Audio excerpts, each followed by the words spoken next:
Hello friends, ഇന്ന് open കിച്ചണിൽ ഞാനൊരു എഗ് പഫ്സാണ് ഉണ്ടാക്കാൻ പോകുന്നത്. അതിനായിട്ട് ആദ്യം അതിൻ്റെ മസാലയ്ക്കുള്ള ഇൻഗ്രീഡിയൻസ് എന്താണെന്ന് നോക്കാം. 2 മീഡിയം സവാള വളരെ കനം കുറച്ച് മുറിച്ചെടുത്തതാണിത്. പിന്നെ വേണ്ടത് ചെറുതായി മുറിച്ചെടുത്ത ഇഞ്ചി, 2 പച്ചമുളക്, 3 വലിയ വെളുത്തുള്ളി ചതച്ചെടുത്തത്, കുറച്ച് മല്ലിയില, 1/2 ടീസ്പൂൺ വീതം കുരുമുളക് പൊടി, ഗരം മസാല, വലിയ ജീരകത്തിൻ്റെ പൊടി, 1 ടീസ്പൂൺ മല്ലിപ്പൊടി, 1/2 ടീസ്പൂൺ മഞ്ഞൾപ്പൊടി. ഈ കറി വേണമെങ്കിൽ നമുക്ക് കറിവേപ്പിലയും ചേർക്കാം. പിന്നെ വേണ്ടത് പുഴുങ്ങിയെടുത്ത 4 മുട്ട. ഞാൻ 8 പഫ്സാണ് ഉണ്ടാക്കാൻ പോകുന്നത്. അതിനായിട്ട് 4 മുട്ട, എക്സ്ട്രാ 1 മുട്ട വേണം നമുക്ക് പഫ്സിൻ്റെ മുകളിലൂടെ ഒന്ന് തേച്ച് കൊടുക്കാൻ വേണ്ടിയിട്ടാണ്. പഫ് പേസ്ട്രി ഷീറ്റ് വേണം. ഇതിപ്പോൾ എല്ലാ സൂപ്പർ മാർക്കറ്റിലും അവൈലബിൾ ആണ്. ഇത് ഞാനിപ്പോൾ വീറ്റിൻ്റെ പഫ് പേസ്ട്രിയാണ് എടുത്തിട്ടുള്ളത്. അപ്പം ഇനി നമുക്ക് ഇതിലേക്കുള്ള മസാല എങ്ങനെ ഉണ്ടാക്കാമെന്ന് നോക്കാം. ആദ്യം പാൻ അടുപ്പത്ത് വെച്ച് ചൂടായതിനു ശേഷം അതിലേക്ക് നമുക്ക് കുറച്ച് ഓയിൽ ഒഴിച്ചു കൊടുക്കാം.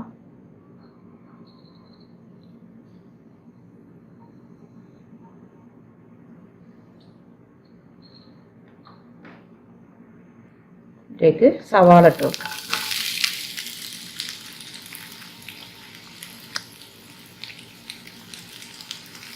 കുറച്ച് ഉപ്പ് കൂടെ ചേർത്ത് നന്നായി ഒന്ന് വഴറ്റിയെടുക്കാം.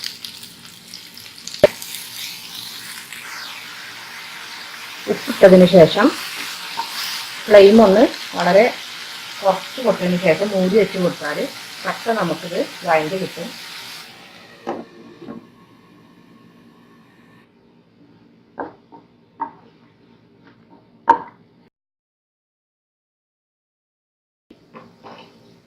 ഇതിപ്പോൾ ഏകദേശം വഴണ്ടി വന്നിട്ടുണ്ട്.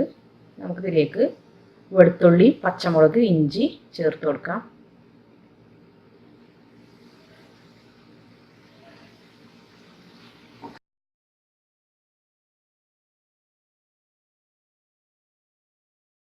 പൊടികളെല്ലാം ചേർത്ത് കൊടുക്കാം. ഞാൻ മുളക് പൊടി ചേർക്കണില്ല.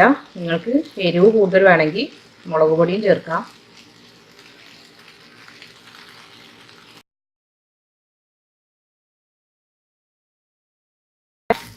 ഇതിലേക്ക് കുറച്ച് വെള്ളം ഒഴിച്ചു കൊടുക്കണം. ഈ ഉള്ളി ഒന്നും കൂടെ സോഫ്റ്റ് ആവാൻ വേണ്ടിയിട്ടാണ്. കുറച്ച് വെള്ളം ഒഴിച്ച് ഒന്നും കൂടെ ഡ്രൈ ആക്കി എടുക്കണം.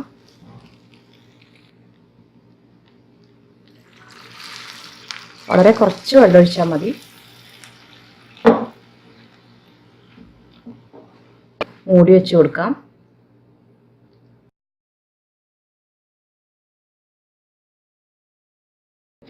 വെള്ളം ഒട്ടും പാടില്ല. നന്നായിട്ട് ഡ്രൈ ആക്കി എടുക്കണം.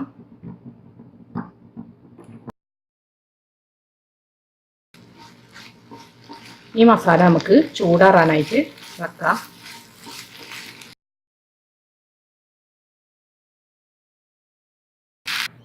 ഞാൻ മസാല ചൂടാറാൻ വേണ്ടിയിട്ട് ഒരു പാത്രത്തിലേക്ക് മാറ്റിയിട്ടുണ്ട്. ഈ ടൈമിൽ നമുക്ക് മല്ലിയില ചേർത്ത് കൊടുക്കാം. ഈ ഒരു ചൂടിൽ ചേർത്ത് കൊടുത്താൽ ഈ മസാലയ്ക്ക് നല്ലൊരു മല്ലിയിലയുടെ ഫ്ലേവർ കിട്ടും.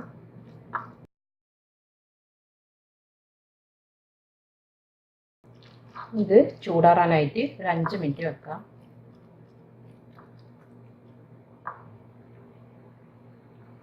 അപ്പോൾ മസാല നന്നായിട്ട് ചൂടാറിയിട്ടുണ്ട്. ഇനി നമുക്ക് പഫ്സ് ഉണ്ടാക്കിയെടുക്കാം. ഞാൻ പഫ്സ് ഉണ്ടാക്കി തുടങ്ങുമ്പോഴേക്കും ഓവന് 10 മിനിറ്റ് പ്രീഹീറ്റ് ചെയ്യാൻ വെച്ചിട്ടുണ്ട്. ഇനി നമുക്കിത് ഉണ്ടാക്കി തുടങ്ങാം. പേസ്റ്റ് ഷീറ്റ് എടുത്തിട്ട് അതിൻ്റെ മുകളിലായിട്ട് നമുക്ക് കുറച്ച് മസാല ഇട്ട് കൊടുക്കാം.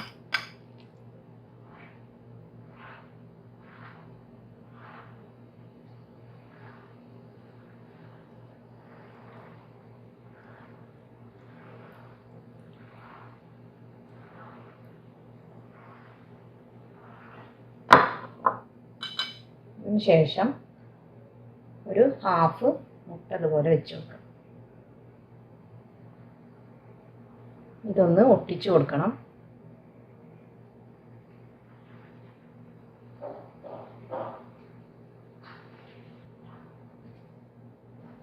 ഇത് ഒട്ടിച്ചു കൊടുക്കാനായിട്ട് ഞാൻ ഒരു ടേബിൾ സ്പൂൺ മൈദയും 1/2 ടേബിൾ സ്പൂണോളം വെള്ളവും ചേർത്ത് ഒരു പേസ്റ്റിൻ്റെ രൂപത്തിൽ ചെയ്തെടുത്തിട്ടുണ്ട്.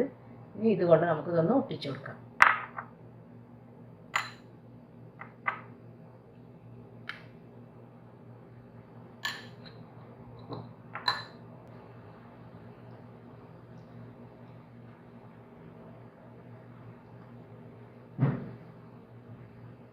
ഒരു ഗ്യാപ്പൊന്നും ഇല്ലാതെ ഒട്ടിച്ചു കൊടുക്കാം.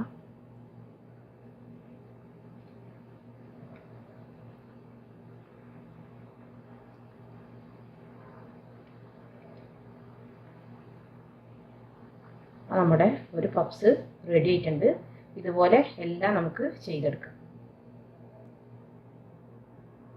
ഇത് ബേക്ക് ചെയ്തെടുക്കാൻ വേണ്ടിയിട്ട് ഞാനൊരു ബേക്കിംഗ് ട്രേ എടുത്തിട്ടുണ്ട്. അതിലേക്ക് ഇത് വെച്ച് കൊടുക്കാം. ഇത് നോൺ സ്റ്റിക്ക് ബേക്കിംഗ് ട്രേ ആയതുകൊണ്ട് ഇതിൻ്റെ അടിയിലൊന്നും ബട്ടർ പേപ്പറൊന്നും വെച്ചെടുത്തിട്ടില്ല.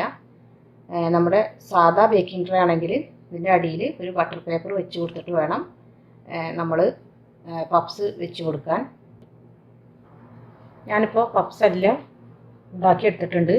നമുക്കിതിൻ്റെ മുകളിലായിട്ട് ഒരു മുട്ട നന്നായിട്ട് അടിച്ചതിന് ശേഷം പപ്സിൻ്റെ മുകളിലൊന്ന് തേച്ച് കൊടുക്കാം. ഒരു ഗ്ലേസിങ്ങിന് വേണ്ടിയിട്ടാണ്.